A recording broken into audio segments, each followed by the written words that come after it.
Welcome back to our Santorini Walking Tour. In part 2, we leave the whitewashed villages of Immersive behind as we venture into the island's wild, volcanic heart. From here, the path becomes more isolated. The luxury hotels have vanished, replaced by the raw, untamed beauty of the volcanic landscape.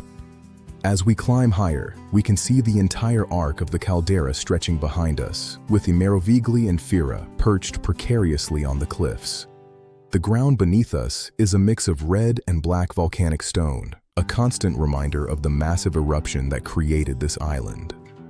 If you like this content, please help us by hitting the subscribe button and notification bell so you can be notified when we upload additional content.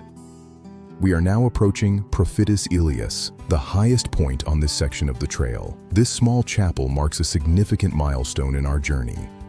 At this spot, the island is so narrow that you can see the sea on both sides simultaneously, the caldera to the west and the open Aegean to the east.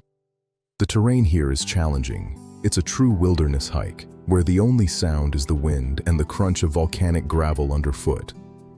After nearly an hour of solitude, we reach the road crossing, where a small mobile cafe often waits for weary hikers. It's a great place to rest and refuel. The light here is ever-changing. Sometimes a light mist rolls in from the Aegean, giving the landscape an ethereal, dreamlike quality.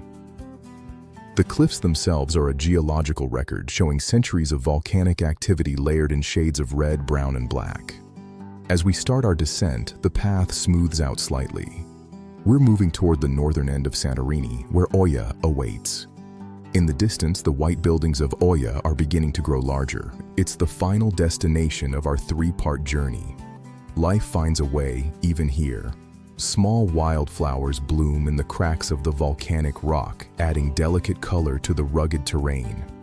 This section of the walk offers a rare sense of solitude and peace, away from the bustling crowds of the main towns. The drop to the sea below is breathtaking. It's a reminder of the scale and power of the natural world. The island's geology is full of surprises, with natural arches and hidden caves carved out by the elements. We are finally nearing the outskirts of Oya. The architecture is beginning to shift back to the refined whitewash style we saw earlier. We've crossed the most rugged part of the island, witnessing the raw volcanic beauty that makes Santorini so unique. In our final part, we'll enter the postcard-perfect streets of Oya, exploring its iconic blue domes and world-famous sunset. If you like this content, please help us by hitting the subscribe button and notification bell so you can be notified when we upload additional content. I'm Eric Carey, and we're on a mission to reach a huge milestone, 1,000 subscribers. Hitting 1,000 subscribers represents our continued commitment to improve the channel and provide the best for you. Help us reach our goal by hitting the subscribe button and notification bell. Your subscription also helps us know what type of content you want to see more of. It's a shared journey. The goal is in sight, and with your help, we can reach it together. Join our growing community today. I'm committed to bringing you more value and better quality as we grow this channel to new heights. Thank you for being part of this. Don't forget to subscribe and hit the bell for more updates.